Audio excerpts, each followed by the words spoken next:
Selamat berjumpa kembali Bapak Ibu, saudari-saudara umat beriman terkasih dalam Tuhan. Salam sehat berlimpah berkat. Hari Kamis tanggal 12 Juni 2025, saya mengajak kita sekalian merenungkan kutipan Injil Matius bab 5 ayat 20 sampai 26 menurut kalender liturgi Gereja Katolik. Kita akan merenungkan bagaimana hidup beragama yang baik dan benar itu. Kita dengarkan sabda Tuhan. Dalam nama Bapa dan Putra dan Roh Kudus. Amin. Dalam khotbah di bukit berkatalah Yesus, "Jika hidup keagamaanmu tidak lebih benar daripada hidup keagamaan para ahli Taurat dan orang-orang Farisi, kalian tidak akan masuk ke dalam kerajaan sorga. Kalian telah mendengar apa yang disabdakan kepada nenek moyang kita, jangan membunuh. Siapa yang membunuh harus dihukum. Tetapi aku berkata kepadamu, setiap orang yang marah terhadap saudaranya harus dihukum. Barang siapa berkata kepada saudaranya kafir, harus dihadapkan ke mahkamah agama, dan siapa saja yang berkata jahil, harus diserahkan ke dalam neraka yang menyala-nyala. Sebab itu jika engkau mempersembahkan persembahanmu di atas mezbah, dan engkau teringat akan sesuatu yang ada dalam hati saudaramu terhadap engkau, tinggalkan persembahanmu di depan mezbah itu, dan pergilah berdamai dahulu dengan saudaramu. Lalu kembali untuk mempersembahkan persembahan itu. Segeralah berdamai dengan lawanmu selama engkau bersama-sama dia di tengah jalan, supaya lawanmu jangan menyerahkan engkau kepada hakim, dan hakim itu menyerahkan engkau kepada pembantunya, dan engkau dilemparkan ke dalam penjara. Aku berkata kepadamu, sesungguhnya engkau tidak akan keluar dari sana sebelum engkau membayar utangmu sampai lunas." Demikianlah sabda Tuhan. Saudari-saudara umat beriman terkasih dalam Tuhan kita Yesus Kristus, saya ingin mengajak kita merenungkan dua hal penting ini bertolak dari kutipan Injil tadi. Pertama, pernyataan Yesus yang menohok.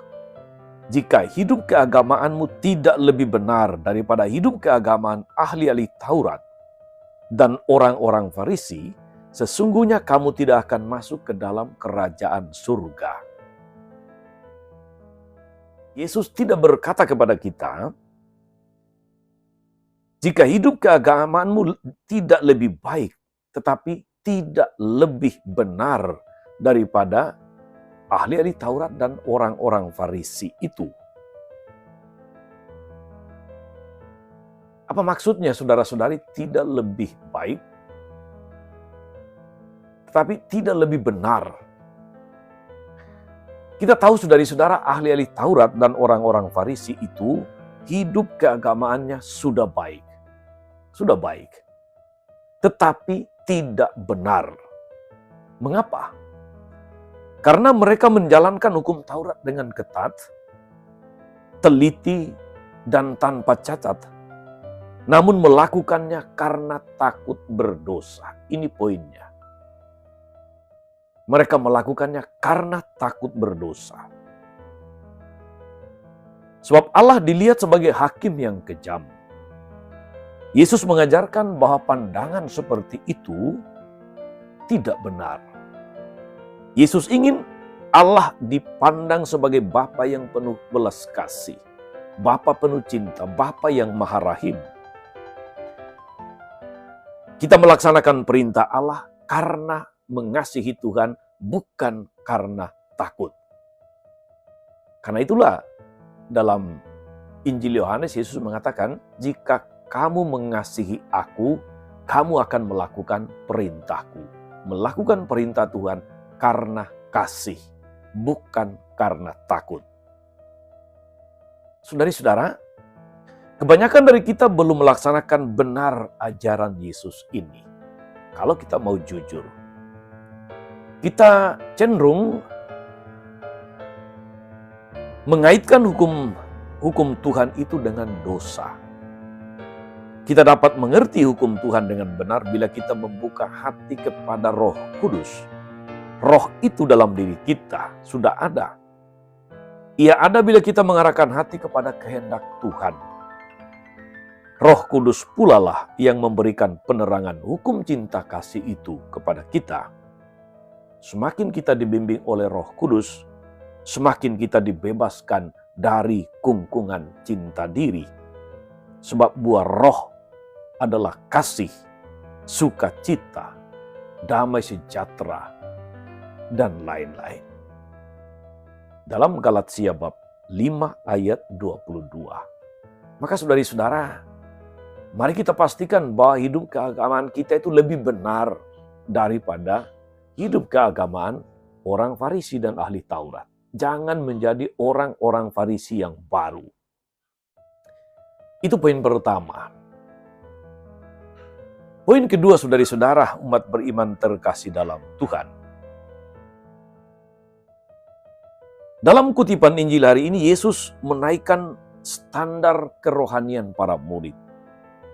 Mereka dituntut supaya tidak gampang membenarkan diri di hadapan orang lain.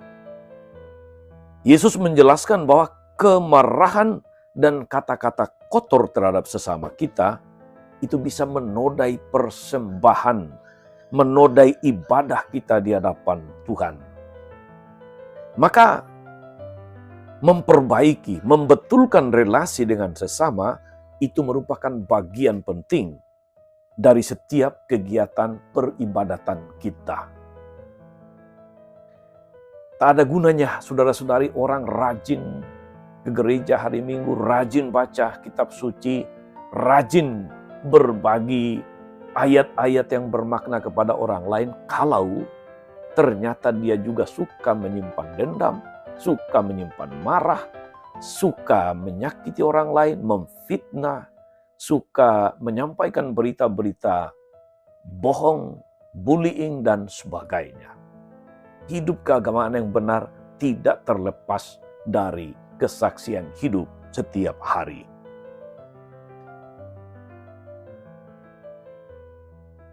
Elia atau Nabi Elia, dalam bacaan pertama, dia menyadari betul kedosaan dan kerendahan dirinya di hadapan Tuhan di Gunung Karmel. Sebab sesungguhnya hanya Tuhan yang mempunyai kuasa atas persembahan dari manusia. Jangan membiarkan kesombongan, egoisme, tinggi hati menjadi batu sandungan atau menjadi penghalang di dalam mempersembahkan kurban dan doa di hadapan Tuhan. Saudara, umat beriman terkasih, ada kalanya kita melakukan ibadah kepada Tuhan hanya demi memenuhi kewajiban atau untuk menjalankan tugas. Kita tidak melakukannya dengan sungguh dan sepenuh hati. Yesus menghendaki bahwa hidup keagamaan kita harus lebih dari sekedar kewajiban atau anggapan yang umum. Selamat beraktivitas hari ini, saudara-saudari. Semoga kita senantiasa boleh mewujudkan hidup beragama yang baik dan benar di dalam setiap tindakan kita, termasuk juga di dunia maya. Ketika Anda memposting sesuatu, ketika Anda menulis sesuatu di beranda media sosial Anda, pastikan itu sesuatu yang memberikan manfaat, yang memberikan inspirasi, motivasi, peneguhan, penguatan, penghiburan kepada sesama, inspirasi, dan jangan yang kemudian justru menyakiti. Jangan yang kemudian menjadi fitnah. Jangan yang kemudian berusaha kelihatan lebih baik hanya karena bisa mempermalukan orang lain. Ingat, baik di dunia nyata maupun di dunia maya, pertanyaan besarnya adalah apakah hidup keagamaan kita mewarnai setiap tindakan kita di dunia nyata maupun di dunia maya. Selamat beraktivitas sekali lagi. Tuhan Yesus memberkati kita semua. Amin. Tuhan Yesus Kristus, kami bersyukur karena Engkau senantiasa mengingatkan kami, agar kami boleh menghayati hidup beragama kami, bukan karena takut, tetapi karena kami mengasihi Engkau. Engkau menghendaki kasih yang dilakukan lebih dari kurban persembahan apapun, Semoga kami mampu mewujudkan kasih itu kepada sesama sebagai ibadah yang sejati kepadamu. Kaulah Tuhan dan pengantara kami sepanjang segala masa. Amin. Saudari-saudara sekalian, berkat Allah turun atas saudari-saudara, atas mereka yang kita doakan atau kita janjikan doa. Mereka yang sakit dan menderita, segala rencana, karya, pelayanan hari ini, Bapa dan Putra dan Roh Kudus. Amin. Tetap sehat, teruslah menjadi berkat.